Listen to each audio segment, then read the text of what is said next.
Hi friends, welcome to my channel super trader Lakshya. यहाँ पे बात करूँगा किस तरीके से प्लान कर सकते हैं कल का दिन, क्या फिलहाल स्ट्रक्चर लग रहा है, क्या डेटा दिखा रहा है और किस तरीके से पोजीशनिंग हो सकती है मार्केट की। आपको पता है कि बैंक निफ्टी ने आज बहुत बड़ा फॉल दिखाया, ऑलमोस्ट मतलब अंडर परफॉर्म कर रहा था बाकी सारे सेक्टर्स को। आईटी ने संभाला निफ्टी को, इसलिए समहाउ निफ्टी ने मैनेज कर लिया, रिलायंस ने संभाला। लेकिन ओवरऑल बैंकिंग में काफ़ी एग्रेसिव सेलिंग थी, काफ़ी सारे और भी स्टॉक्स थे जो एग्रेसिवली कमज़ोर थे और गिर रहे थे। तो आज हम बात करेंगे किस तरीके से प्लान कर सकते हैं यहाँ पे। तो फिलहाल अगर आप देखेंगे राइट नाउ, मैं मोबाइल में पूरा एनालिसिस करूँगा, तो अगर आप देखेंगे यहाँ पे तो निफ्टी जो है 22 पॉइंट्स डाउन है और सेंसेक्स 89 पॉइंट्स डाउन है। तो ये मैं एनालिसिस कर रहा हूँ। ईडलवाइज का ऐप बहुत ही बेहतरीन ऐप है, अगर आप इसको यूज़ करते हैं डेफिनेटली, मैंने इसके बारे में काफ़ी बार आपको बताया भी है। बहुत ही बेहतरीन ऐप है एनालिसिस करने के लिए, और ब्रेकिंग न्यूज़ जो भी इन्फॉर्मेशन है आपको यहाँ पे सबसे पहले मिलती है। तो वीडियो के डिस्क्रिप्शन पिन कमेंट में आप चेक कर सकते हैं, लिंक इंस्टॉल करिए। और अगर इसमें ट्रेड नहीं कर रहे हैं तो डीमैट अकाउंट खुलवा सकते हैं, लिंक दोनों का मैंने वहाँ पर दे दिया है। अब हम बात कर लेते हैं यहाँ पर सबसे पहले कि मार्केट का क्या स्ट्रक्चर है। तो करंटली सेंसेक्स निफ्टी तो डाउन था, बहुत ज़्यादा नहीं, फ्लैट कहेंगे इसको।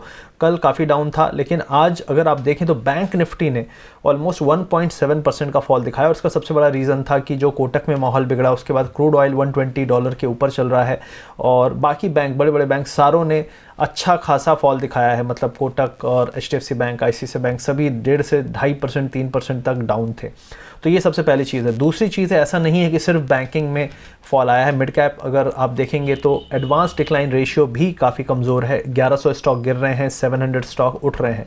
तो इसका मतलब नहीं है कि सिर्फ बैंक में प्रॉब्लम थी, काफ़ी सारे स्टॉक में भी प्रॉब्लम थी। अब यहाँ पे अगर आप सेक्टर में देखेंगे तो मीडिया, मेटल ये ठीक ठाक संभाल रहे थे। मैंने आपको कहा है जब भी थोड़ी सी वॉर का एस्केलेशन होगा तो मेटल अच्छा कर सकता है और बैंक आपका ख़राब करेंगे। और बैंक का भी एस्केलेशन बढ़ रहा है। North Korea, south Korea missile खेल रहे हैं। अभी आपका मार्केट में आप देखेंगे तो नाटो का एक एग्रेशन दिख रहा है, पीस एक फोर्स भेजने की प्लानिंग चल रही है, जिसको रशिया बोल रहा है ये आप एक तरह से अपनी आर्मी भेज रहे हो और इंटरफियरेंस है डायरेक्ट। तो बहुत सारी चीज़ें चल रही हैं जो माहौल को गर्म कर सकती हैं। इसलिए मार्केट में थोड़ा सा आप देखेंगे तो फिर से जो ये बाउंस आया है, इसके बाद एक अच्छी खासी सेलिंग आ सकती है। तो फाइनेंशियल सर्विसेज डाउन थे, बैंकिंग, ऑटो ये सभी डाउन थे। अब उसके अलावा अगर आप यहाँ पे देखेंगे तो ये आपका FII DI डेटा है। तो इस महीने का FII DI जो डेटा है 43,000 करोड़ बेचा है FII ने, और जो DII है उन्होंने 30,000 करोड़ का बाय किया है। बाकी का किसने बाय किया है? रिटेलर ने। डेफिनेटली उनको लगा कि 15,700 पे अच्छे लेवल्स हैं, वहाँ से बाउंस भी आया है। बट अगर आप बुक नहीं करने वाले हैं तो डेफिनेटली ये एक अच्छा लेवल नहीं है। आपको और मौके मिलेंगे, डेफिनेटली आप 15,700 दोबारा जाएगा, फिर से ऐड कर सकते हो। तो this is what I feel right now. अब इसके अलावा इंपॉर्टेंट चीज़ ये है कि अगर आप ये एडवांस डिक्लाइन जहाँ पे आपको नंबर दिख रहा है, अगर इसी पे क्लिक कर देंगे तो सारे सेक्टरों का एडवांस डिक्लाइन आ जाएगा, जिससे हमें क्लैरिटी मिलती है कि क्या निफ्टी 50 में ही आपका जो एडवांस डिक्लाइन जो कमज़ोर था या स्ट्रॉन्ग था, जो भी था, तो उसका पूरा क्लियर डेटा मिल जाता है। तो निफ्टी 50 में बिल्कुल बराबर चल रहा है। और आप देखेंगे यहाँ पे मिड कैप इंडेक्स देखेंगे तो यहाँ पे भी ऑलमोस्ट बराबर चल रहा है। स्मॉल कैप इंडेक्स में ज़्यादा स्मॉल कैप्स गिर रहे हैं। और आपका उसके अलावा निफ्टी बैंक काफ़ी कमज़ोर था, ऑटो काफ़ी कमज़ोर था, एनर्जी ठीक कर रहा था। उसके अलावा आप देखेंगे IT बहुत अच्छा कर रहा था, जो लीडिंग सेक्टर है। तो IT के कुछ स्टॉक्स काफ़ी अच्छा ब्रेकआउट काइंड ऑफ स्ट्रक्चर बना रहे हैं, लेकिन you can not be sure, क्योंकि ऑलरेडी मार्केट में ऐसी चीज़ें हैं कि अचानक से एक बुल कैंडल के बाद इंगल्फिंग अगले दिन बियर कैंडल भी बन जाता है। तो ये सभी चीज़ें आप यहाँ पे चेक कर सकते हैं इस ऐप में। इसीलिए मैंने कहा कि ये ऐप बहुत बेहतरीन है एक ड्यूरिंग द डे व्यू लेने के लिए, एनालिसिस करने के लिए। ईडलवाइज का ऐप है। इसकी स्पेलिंग अगर आपको नहीं पता है, वीडियो के डिस्क्रिप्शन पिन कमेंट में लिंक चेक कर लीजिएगा, आपको मिल जाएगी। अब मैं यहाँ पे इंपॉर्टेंट क्या बात करूँगा, टॉप गेनर्स लूजर्स, और फिर हम कुछ गेनर्स का एनालिसिस करेंगे, क्योंकि आज मार्केट वीक था, उसके बाद भी जो स्टॉक या जो सेक्टर गेन कर रहे हैं, हो सकता है अगले हर फॉल के बाद जो भी बाउंस आता है, इंट्राडे रिवर्सल आता है, उसमें आपको वो पॉजिटिव रिस्पांस देते हुए दिखें। सबसे पहला है आपका टॉप गेनर में, यहाँ पे आप देख सकते हैं निफ्टी 500 है, लेकिन मैं यहाँ पे 500 पे नहीं जाऊँगा, मैं निफ्टी 100 पे जाऊँगा, जो टॉप 100 स्टॉक्स हैं। यहाँ पे आप देख सकते हैं निफ्टी 100 के टॉप गेनर्स, उनमें से आप देख सकते हैं डॉक्टर रेड्डी है, औरो फार्मा है। तो यहाँ पे लुपिन या कुछ फार्मा आपको थीम जैसा दिखेगा। उसके बाद कुछ मेटल स्टॉक्स दिखेंगे, जैसे हिंडाल्को हो गया, जिंदल स्टील हो गया। फिर IT में आपको अच्छी स्ट्रेंथ दिखेगी। आप यहाँ पे टेकम देख सकते हैं, आप यहाँ पे रिलायंस भी है। रिलायंस ऑलरेडी काफ़ी दिन से परफॉर्म अच्छा कर रहा है, डिप में बाउंस आ रहे हैं। तो यहाँ पे हम अगर टेकम को खोलें और उसके चार्ट में जाएं तो आप देखेंगे कि लास्ट में इसमें एक अच्छा मूव आया है लास्ट के आधे घंटे। तो यहाँ पे सबसे पहले हम देखेंगे टेक महिंद्रा। तो टेक महिंद्रा में करंटली मुझे ऐसा लग रहा है जैसे यहाँ से ब्रेकआउट होने के अच्छे खासे चांसेस हैं। और करंटली हम डेली टाइम फ्रेम में यहाँ पे देखें तो we are right at resistance, और इस एरिया को अगर हम ब्रेकआउट करेंगे तो एक अच्छा खासा मूव आपको आ सकता है करीब करीब 1540 तक। तो राइट नाउ हम 1560 1570 पे हैं। यहाँ पे आपको एक रेजिस्टेंस मिलेगा 1600 के आसपास, 1580 से लेके 1620 के बीच में आपको रेजिस्टेंस मिलेगा टेक महिंद्रा में। अगर ये ब्रेकआउट होता है तो उसके बाद आपको एक अच्छा मूव दिखेगा कम से कम 1750 तक। तो राइट नाउ थोड़ा सा कॉशियस रहिए, ब्रेकआउट का वेट करिए, ब्रेकआउट मिले तो आपको अच्छा खासा मूव मिलेगा यहाँ पे। तो ये टेक महिंद्रा की बात थी। इसके अलावा हम जाते हैं और देख लेते हैं कुछ और स्टॉक। रिलायंस में बहुत सारे लोग पूछते रहते हैं कि क्या हो सकता है, तो एक बार रिलायंस का एनालिसिस करके अपन देखते हैं। रिलायंस में राइट नाउ इसने एक अपना रीसेंट का लो है एरिया 2565, उसको ब्रेक किया है। मुझे ऐसा लगता है कि अगर यहाँ पे होल्ड किया, यहाँ पे अगर होल्ड किया और यहाँ से इमीडिएटली कोई रिवर्सल डाउनसाइड का नहीं आया तो रिलायंस वापस से अपने रीसेंट के हाई जो कि ऑल टाइम हाई भी था 2700 की तरफ जा सकता है। लेकिन क्योंकि अगर आप स्ट्रेच देखेंगे तो 2180 से लेके हम लगातार ऊपर जा रहे हैं, कोई करेक्शन नहीं आया है, तो एक पॉसिबिलिटी है कि हम एक करेक्शन दें 2450 तक का, और उस करेक्शन के बाद ही एक रैली आए तो ज़्यादा हेल्दी होगी इसके अपसाइड के लिए। तो ये फिलहाल दिख रहा है रिलायंस में। अब इसी तरीके से हम थोड़ा सा निफ्टी बैंक निफ्टी की बात कर लें, लेकिन उसके बाद हम कुछ यहाँ पे और चीज़ें देखेंगे। तो मार्केट मैप यहाँ पे एक बहुत इंपॉर्टेंट फीचर है जो आप चेक कर सकते हैं। यहाँ पे अगर आप देखेंगे तो कितने स्टॉक कितने परसेंट ऊपर हैं, तो 0 to 3% 24 स्टॉक्स ऊपर हैं।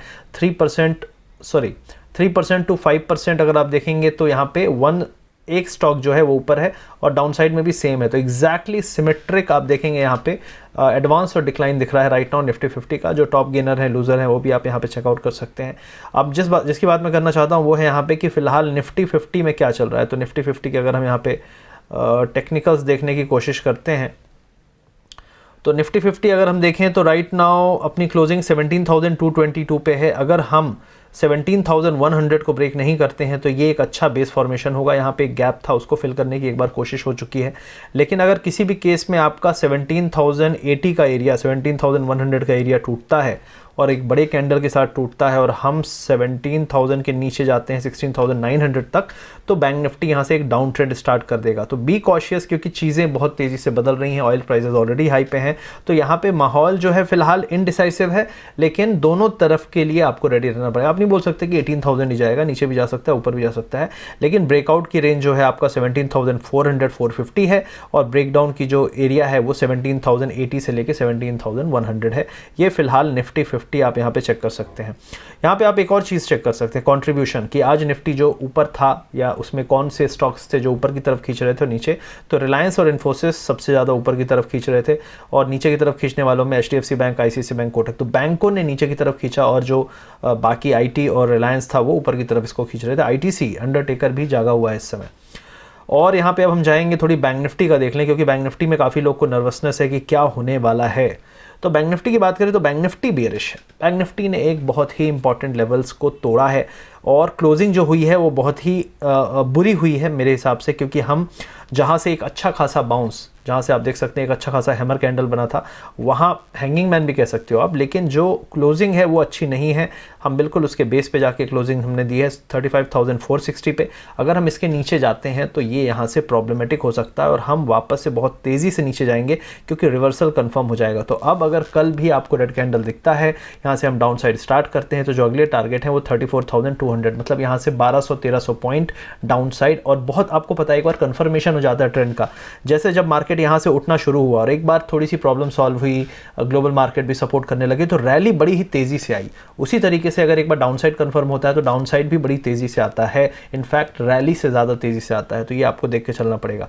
तो फिलहाल के लिए मुझे ऐसा लगता है कि अगर कल भी रेड कैंडल बना, 35,300 का लेवल टूटा, तो 34,700 34,500 की तरफ हम जा सकते हैं। ग्लोबल इश्यूज डेफिनेटली मैटर करते हैं, तो उस पर नज़र आपको रखनी पड़ेगी। तो ये बैंक निफ्टी का चार्ट हो गया और बैंक निफ्टी में क्या हो सकता है उसके बारे में।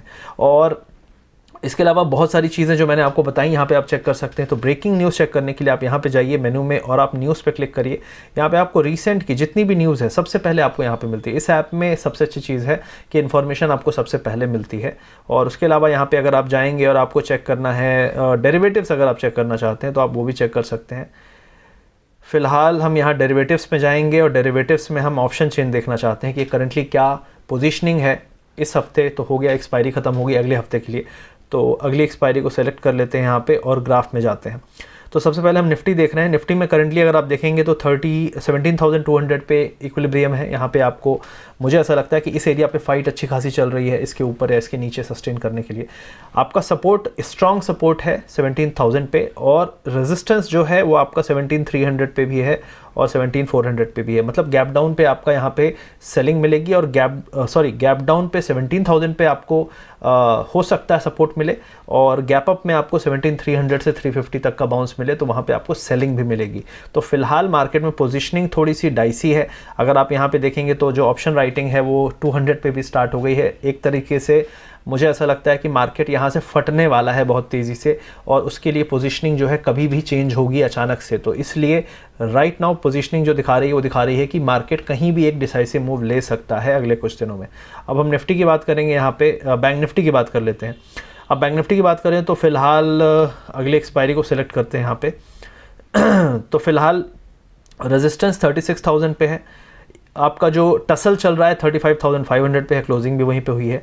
और जो आपका सपोर्ट है वो आपका, मुझे लगता है 35,000 पे ही होगा। तो 35,000 पे सपोर्ट है, 36,000 पे रेजिस्टेंस है, इक्विलिब्रियम है। पोजीशनिंग अभी फिलहाल लाइट है क्योंकि अभी एक्सपायरी की शुरुआत है। तो ये OI चेंज है, सॉरी ये OI चेंज है। OI में अगर आप देखेंगे तो 36,000 पे रेजिस्टेंस है आपका। हाँ, तो एग्जैक्टली वही चीज़ चल रही है फिलहाल। तो फिलहाल अभी टसल है, कल से आपको पता चलेगा कि किस तरीके की पोजीशनिंग बनती है अगले हफ्ते के लिए। फ्राइडे को बहुत डिसाइसिव होने वाला है कल का दिन मेरे हिसाब से।